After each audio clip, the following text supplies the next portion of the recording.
At 58, Jason Scott Lee is finally opening up about the role that changed everything. You might know him as the man who brought Bruce Lee back to life on screen. But what you don't know is how deeply it tested him. The pressure, the fear, the private breakdowns no one saw. This wasn't just another Hollywood part, it was a personal transformation that almost broke him.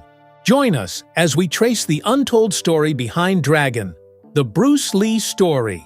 An out-of-the-blue role. Jason Scott Lee never imagined that one day he'd play Bruce Lee, the global icon, martial artist, and actor who inspired generations. In fact, acting wasn't even something Jason chased with a clear plan. He was simply trying to find his place in a world where roles for Asian American actors were few and far between. Born in Hawaii to Chinese and Hawaiian parents, Jason came from a background rich in culture, but far from the bright lights of Hollywood. Still, he had a dream, and like many young actors, he went to Los Angeles with hope and determination. In the late 1980s, Jason started landing small roles. You might have spotted him in Back to the Future Part 2 as a background character, or in Ghoulies 3, Ghoulies Go to College, a low-budget horror comedy. These roles didn't do much for his career, but they were steps forward, tiny pieces of progress in a tough industry. He was waiting for that one real opportunity that could prove he was more than just another face in the background. That opportunity, he thought, had finally come when he auditioned for The Last of the Mohicans.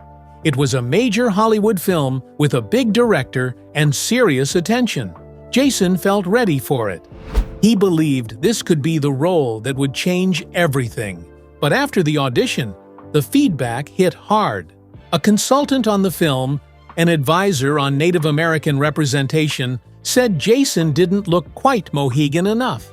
That one line closed the door. Jason later recalled, "My heart sank. I wanted that part so badly." And just like that, it was gone. It wasn't that he had done poorly. It wasn't about his acting. It came down to appearance, something out of his control. And it hurt. Rejection is common in Hollywood, but this one felt personal. He thought he had his shot, and it slipped away. But what Jason didn't know was that someone else had been watching him closely during that audition. Casting director Bonnie Timmerman had been in the room. She saw something in him that others missed, something quiet but powerful. She didn't say much at the time, but she didn't forget him. Months later, while casting the lead role for Dragon, the Bruce Lee story, Timmerman remembered Jason Scott Lee. It was a huge role, a risky one. Bruce Lee wasn't just a character, he was a legend. Finding someone to portray him was no easy task. Timmerman brought Jason's name to director Rob Cohen. Jason wasn't famous. He wasn't known as a martial artist, but something about him stood out. Cohen didn't wait for an agent or a formal introduction. He picked up the phone and called Jason directly. And just like that, the journey began. Jason remembered how it happened. "I had no idea what was coming," he said later. When Cohen introduced himself and told Jason, "We're making a film about Bruce Lee, and we think you might be right for the role," Jason didn't know how to respond. He didn't say yes. He didn't even know what to think. Instead, he said something honest. "I'm freaking out a little." And he was.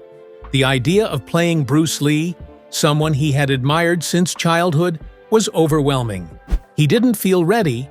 He didn't feel qualified. The pressure hit him instantly, and it hit hard. While most actors would have jumped at the chance, Jason froze. He didn't even read the script. Days passed, then a week.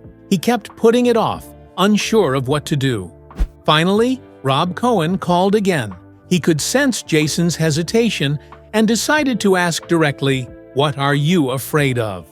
Jason didn't pretend. He didn't make excuses. He was fully honest. "I'm afraid of making the biggest mess of myself before my career even begins," he said. Jason's honesty came from a deep place. Bruce Lee wasn't just a famous figure to him. He was an idol, a hero, someone he had looked up to for years. The idea of stepping into Bruce Lee's shoes felt impossible. Jason thought he couldn't live up to the image. "He was such an idol of mine and such a dynamic individual," Jason said later. "I didn't know how I could be this person. I think you've got the wrong guy." But at that moment, where most people would have tried to impress the director, Jason did the opposite. He was vulnerable. He doubted himself. And strangely, that's what convinced Cohen. "Just because you said that," Cohen told him, "we think we have the right guy." Jason didn't know it yet, but this was only the beginning of the biggest challenge and transformation of his life. He nearly quit. When Jason Scott Lee officially accepted the role of Bruce Lee, he stepped into a challenge that was bigger than anything he had ever faced. He wasn't just preparing for another acting job, he was preparing to become one of the most iconic martial artists in the world, someone millions admired, someone who still inspired people around the globe. The weight of that expectation hit him harder than he could have imagined. There was one big problem. Jason wasn't a martial artist, not even close. He had never trained in martial arts before taking the role. To do justice to Bruce Lee's story, Jason had to start completely from scratch. That meant building his body, learning every movement, and studying Bruce's unique style, philosophy, and discipline. The schedule was intense. The pressure was worse. At first, Jason tried to keep up. He pushed through the long hours of training. He studied Bruce's films. He did everything he could to prepare. But inside, he was falling apart. The more he tried to push forward, the more overwhelmed he felt. The expectations from the studio, the fans, and even himself all started to pile up. He felt like he was drowning. Eventually, the pressure became too much. Quietly, without any dramatic moment, Jason broke down. It wasn't something people on the outside could see. There were no outbursts, no scenes. He simply stopped. For a full week, he couldn't train, he couldn't rehearse, he couldn't even think clearly. His body and mind had shut down. "I was just flattened," Jason later said, describing that week. "Everything was too heavy, you know? It was so much pressure, and I just fell apart." At that point, Jason didn't know if he could even finish the film.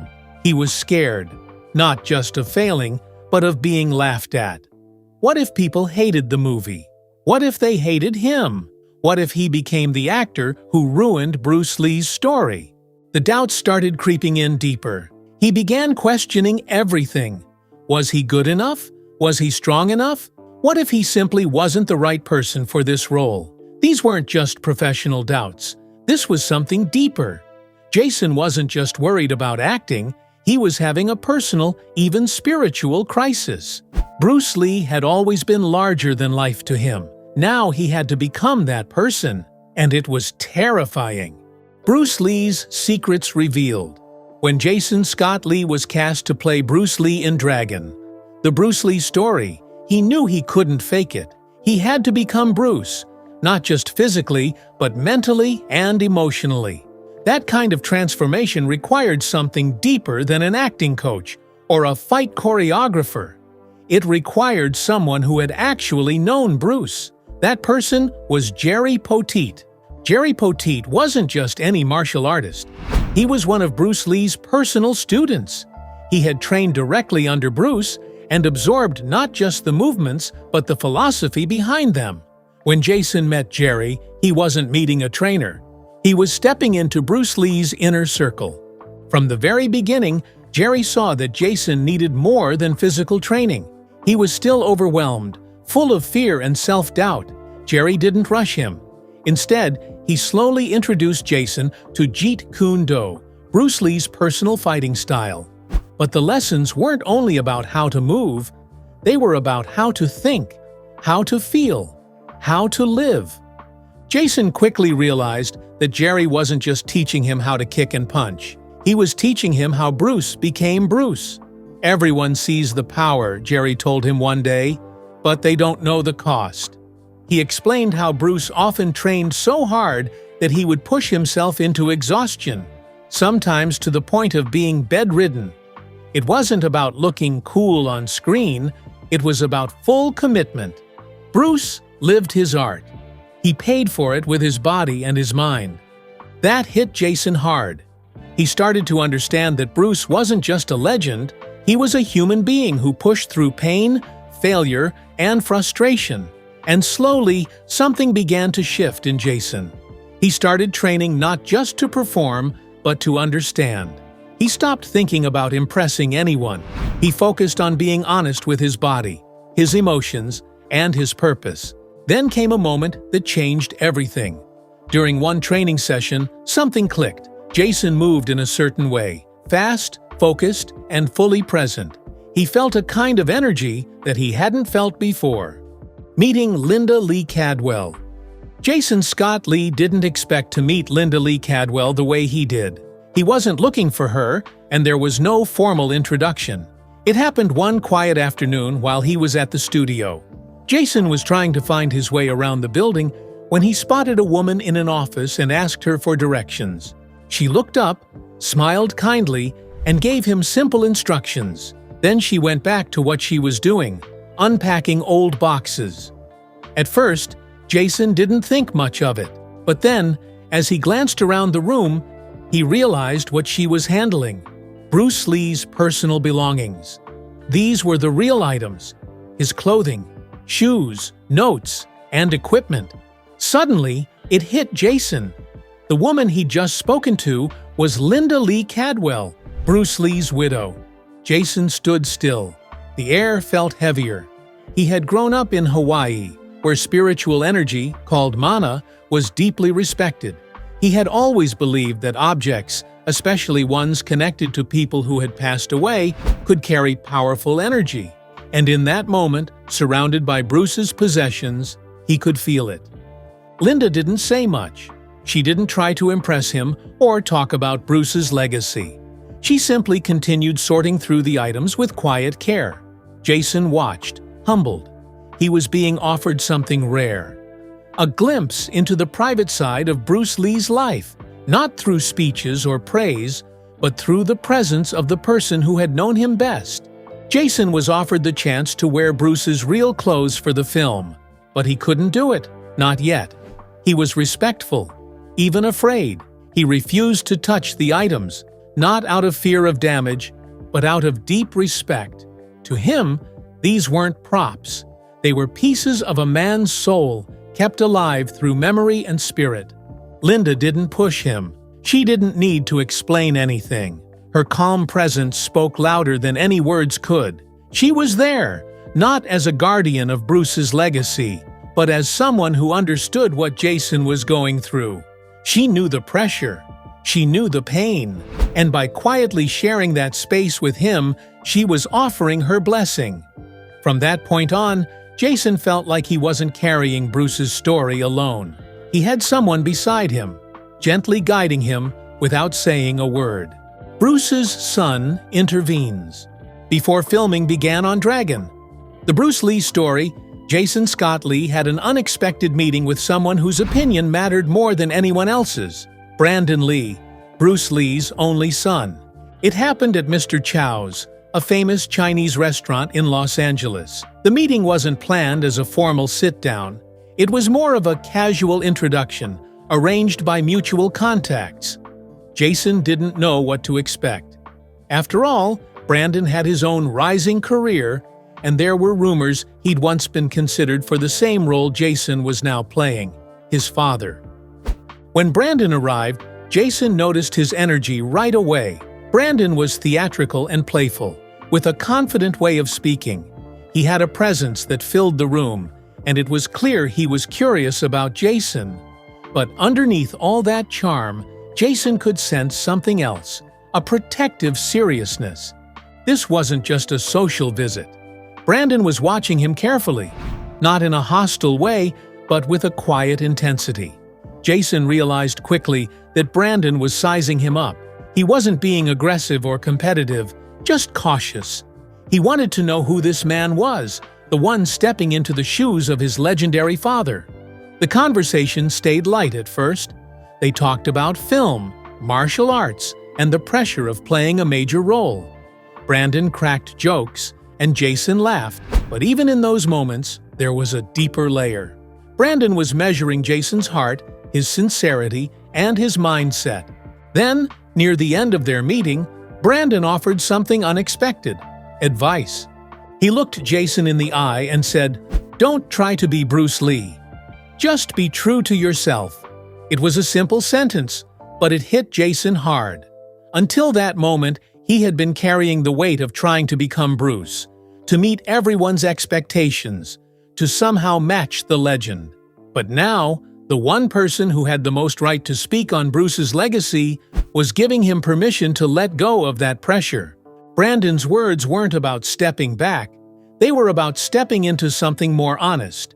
He was telling Jason that the only way to do justice to Bruce's story was to bring his full self to the role, not a copy of someone else. Jason felt a deep sense of relief. That advice gave him emotional freedom. It allowed him to focus not on being perfect, but on being present, being committed, and being real. The onset struggles. Once filming for Dragon. The Bruce Lee story officially began. Jason Scott Lee quickly learned that the hardest part wasn't over. It was just beginning. The cameras might have been rolling, but behind the scenes, there was a level of pressure and personal struggle that no one outside the set could truly see. From day one, Jason felt the weight of expectation pressing down on him. The studio had high hopes. Fans of Bruce Lee were already watching closely. Everyone wanted the film to be perfect. And in the middle of it all was Jason, trying to live up to something larger than life, while still staying true to himself. One of the biggest challenges came from the creative tension between Jason and director Rob Cohen. Cohen had a specific vision for the movie, something big, mythic, and cinematic. He saw Bruce Lee as a heroic legend, almost like a god on screen. Jason, however, had a very different take. He wanted to show Bruce's humanity, the man behind the legend. His goal wasn't to play a statue or a perfect icon. It was to show Bruce as someone real, with pain, emotion, flaws, and strength. That difference in approach led to moments of friction. Neither side was wrong. They just had different ways of telling the story. At times, Jason felt caught between honoring Bruce's legacy and being directed towards something that didn't feel fully honest to him. He kept pushing to ground the role in emotion, even when the vision around him leaned more toward myth. On top of that, there was the physical toll. The film was packed with intense martial arts scenes. Rehearsals were long and brutal. Jason wasn't just acting, he was fighting, jumping, stretching, and repeating those movements over and over again, under hot lights and tight schedules. He trained hard, but nothing could fully prepare him for the daily grind of the shoot. There were also moments of tension with other cast members, not because of ego, but simply from being pushed to the edge. Exhaustion wears people down, and tempers sometimes rise. One particular incident left a deep scar. During a fight scene, another actor accidentally hit Jason square in the face. It wasn't choreographed, it wasn't safe, it was real, and it hurt, physically and emotionally. In that moment, Jason had had enough. He walked off the set. It wasn't about quitting, it was about breaking. The moment reminded him that he wasn't a machine, and that even in the middle of something as big as this movie, he was still human. That day left him shaken, but also more aware of how much of himself he was giving to this role. While Dragon, the Bruce Lee story, was being filmed, Jason Scott Lee kept something close to him at all times. Not a prop, not a piece of wardrobe, but a private journal. This notebook became his space to unload the things he didn't feel comfortable saying out loud. Inside those pages were the raw thoughts of a man under pressure. Sleepless nights, deep fears, and constant self-doubt. Jason wasn't just writing about long shoot days or sore muscles. He was writing about the emotional storm he was going through. At times, the entries were filled with questions that haunted him. One question showed up again and again. What if I ruined Bruce's legacy? That single thought weighed more than anything else. He knew how much Bruce Lee meant to people, not just as an actor, but as a symbol, a fighter, and a cultural icon. The fear of letting people down became overwhelming. There was one moment Jason later spoke about that captured the depth of what he was going through. It happened late at night in his hotel room. The shoot had been exhausting, and doubts were piling up. He stood in front of the mirror, alone. He looked at his own reflection, barely recognizing himself. Then, very quietly, he whispered to himself, "They picked the wrong guy." That small sentence held a heavy truth. It wasn't a performance. It was the real Jason speaking from a place of fear and pain. He didn't always feel like he belonged. No matter how much training he had done or how deeply he tried to understand Bruce's spirit, part of him still questioned whether he was capable of carrying this role. And that kind of fear didn't go away just because the camera was rolling. Then came a scene in the film that called for real emotional release, a breakdown moment. Jason had prepared for it, but something unexpected happened. When the camera started rolling, he didn't act. He broke down for real. All the pressure, all the fear, and all the personal weight he had been carrying came rushing out. That moment, strangely, became one of the most powerful in the film. And maybe that's because it was finally honest. Jason wasn't pretending. He was just being. And in doing so, he touched something deeper than technique. Dragon hits theaters. When Dragon, the Bruce Lee story, finally hit theaters in 1993, Jason Scott Lee didn't know what to expect. He had put everything into the film: his body, his mind, and his emotions. But for months, all he could do was wait. Would people accept him as Bruce Lee? Would they understand how seriously he had taken the role? Or would they criticize him for not being perfect? Those questions hung in the air as the movie opened across the country. To everyone's surprise, especially Jason's, the film was a hit. It ended up earning $63 million worldwide, which was far more than anyone had predicted. But even more important than the money was the emotional reaction. Audiences weren't just watching a movie about Bruce Lee. They were connecting with it on a personal level. The critics noticed this too. Many reviews pointed to Jason's performance as the emotional heart of the film. They didn't praise him for simply looking like Bruce Lee or moving like him. Instead, they focused on the humanity he brought to the role. That decision to play Bruce as a full person rather than a perfect hero made a deep impact on viewers. Jason began receiving fan mail from all over the world. People shared their stories, their emotions, and their gratitude. Some said they had cried while watching. Others said they felt like they had finally gotten to know the real Bruce Lee. One message stood out to Jason. A young fan wrote, "You're the reason I study Jeet Kune Do." That kind of message meant more to him than any award or box office number. It showed that the film had done what it was meant to do. It had inspired people, just as Bruce had done in his own lifetime. Another unexpected surprise came from within the Asian American community. Many people said they finally saw themselves on screen in a powerful, layered role. It wasn't just about fighting, it was about identity, emotion, and cultural pride. Jason's quiet, honest performance had opened a door for others to feel seen. The challenge of playing Bruce Lee. After Dragon, the Bruce Lee story became a hit.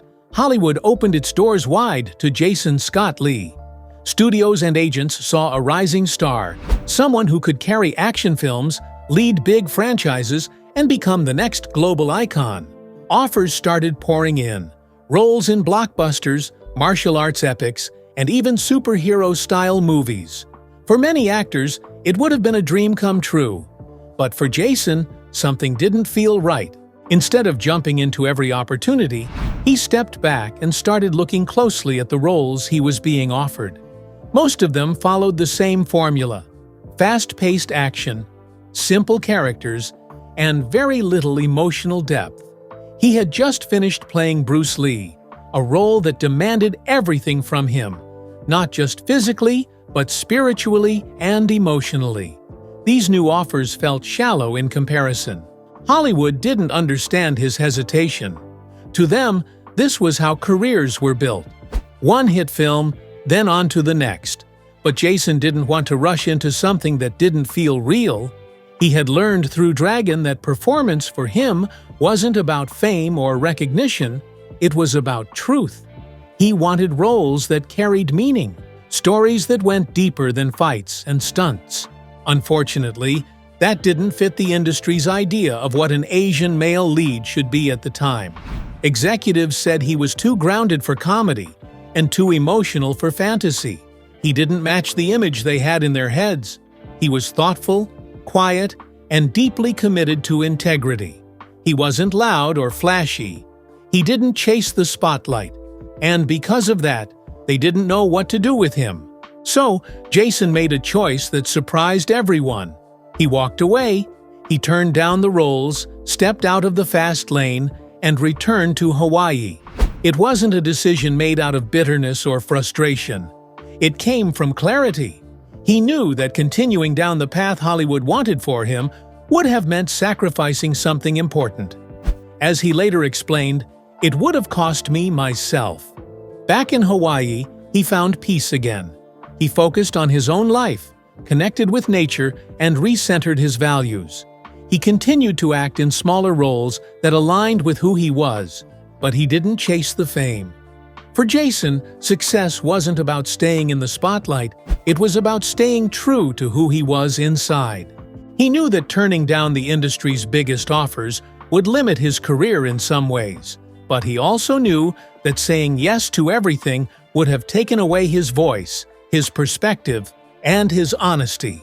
Even years after the cameras stopped rolling, Jason Scott Lee never truly left Dragon, the Bruce Lee story, behind. And in many ways, Bruce Lee never left him. The role had been more than a job. It had been a personal transformation.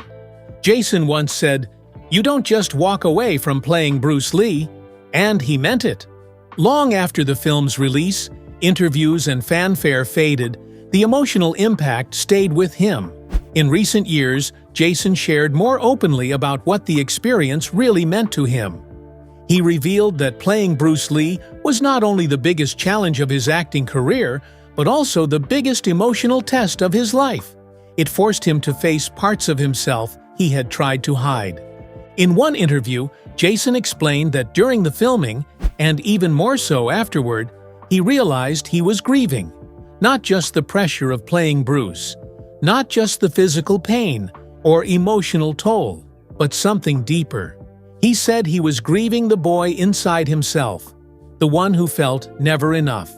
That quiet voice of doubt, the one that had followed him since childhood, had come to the surface during the making of the film. Playing Bruce Lee pushed him to confront it. Bruce Lee's philosophy became part of Jason's daily life. It wasn't about copying Bruce. It was about learning from the values he lived by: discipline, awareness, and truth.